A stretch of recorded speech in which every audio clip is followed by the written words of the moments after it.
Hey, what's going on, everybody? We are here in Clarksville, Tennessee at Woodall Cemetery. Just, I want to say 30 minutes outside of Nashville. And we are here to visit the grave and pay our respects to another legend in country music, Mel Tillis. Now, if this is your first time here, let me get the ad out of the way and say welcome. I hope you enjoyed the video. If you do, please consider, liking, subscribing, sharing, doing all the things. And if this isn't your first time here, hey, welcome back. I hope you enjoyed the video. So let's walk around. Let's look at the cemetery. We'll talk a little bit about Mr. Tillis, celebrate his life, and then we'll visit the grave. See, over in the distance, I don't know if you can hear it, but they're putting a roof on the church over there. Got a little playground over there. I think Mark's going to go play on that here in a little bit. So let's walk around the cemetery, see if we can find any historical graves. This appears to be a cemetery. It's not too old, but it's not too new either.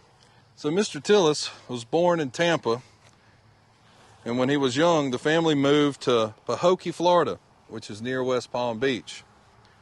After a bout of malaria during his childhood, he developed a stutter.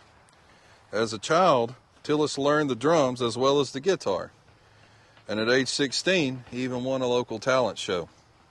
So you do have some right here.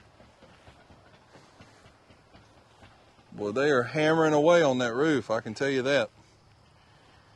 He attended the University of Florida, but he dropped out and joined the United States Air Force. While stationed as a baker in Okinawa, he formed a band called the Westerners, which played at local nightclubs. It's a very small cemetery. It only goes from that side over there where you see Mark at. After leaving the Air Force in 1955, Tillis returned to Florida, where he worked a number of odd jobs, eventually finding employment with the Atlantic Coast Line Railroad in Tampa. He used the railroad pass to visit Nashville and eventually met and auditioned for Wesley Rose of the publishing house Acuff Rose Music. Rose encouraged Tillis to return to Florida and continue honing his songwriting skills. Tillis eventually moved to Tennessee and began writing songs full-time. He wrote I'm Tired, a number 3 country hit for Webb Pierce in '57. In the late 1950s, after becoming a hit-making songwriter, he signed his own contract with Columbia. And in '58, he had his first top 40 hit, The Violet and the Rose, followed by the top 25 hit, Sawmill. In the mid-60s, Tillis switched to Cap Records, and in '65, he had his first top 15 hit with Wine. Other hits continued to follow, such as Stateside and Life Turned Her That Way, which later covered by Ricky Van Shelton in 1988, going to number 1.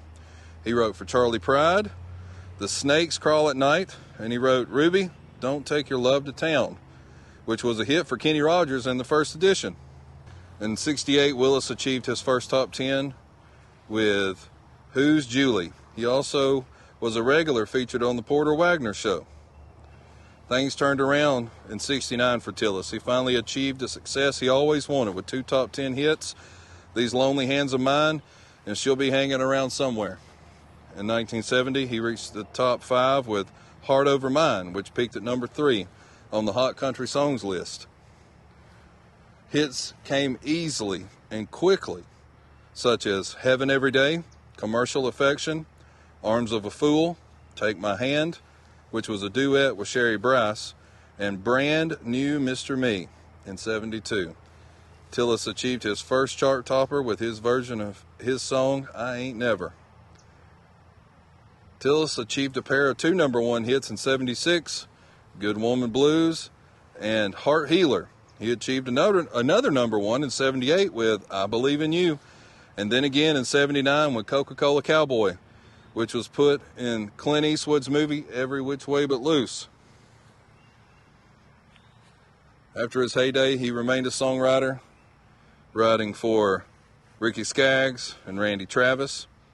In 2007, he was inducted into the Grand Ole Opry. And in 2016, he started suffering from several illnesses, And on November 19th, 2017, he died of respiratory failure in Ocala, Florida, or Ocala, at age 85. And here we go. Mel Tillis.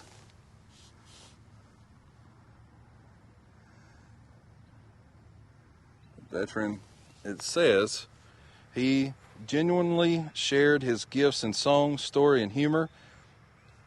He leaves a legacy of love and laughter that will never die, forever cherished by his family, band, friends, and fans. Rest in peace.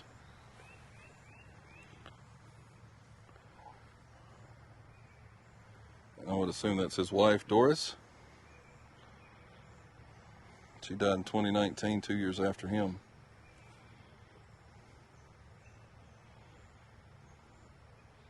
You moose twit. Sir, I am the owner of this this mess. What are you trying to tell me? I'm in hot pursuit. I would like to say just one thing. We are closed. Get in the car, Junior. We're surrounded by a mental case. So yeah, that's the grave of Mel Tillis. Like a legend in country music.